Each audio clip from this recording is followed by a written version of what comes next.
Ko whakapunaki te maunga, ko te wairo ho pupu ho ningi mā tangiro te awa, ko taki timu te waka, ko Ngāti Kahungunu ki te wairo te iwi, ko Mike McRoberts, takawengo.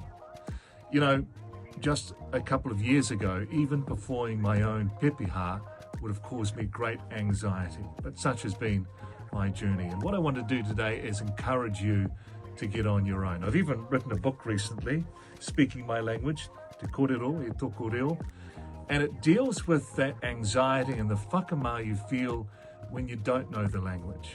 And there are lots of us out there. I think the thing for us too as Māori is that Te Reo Māori is not a second language, it's our language. So when it's difficult or hard, it can be really debilitating. What does that mean for my Māori identity? But the other thing too with the language is when you start learning it is how much of it is tied in with our whenua, with our awa, with our moana, with our manu, all of these things. And so those little connections that we have with our environment start making sense. For me, it has been absolutely life-changing. There's a wonderful whakatauki I want to leave you with. He maunga teitei, te maunga o te mātauranga.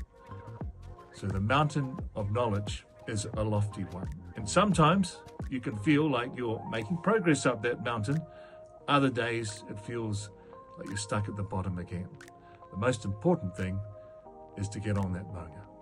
Kia ora.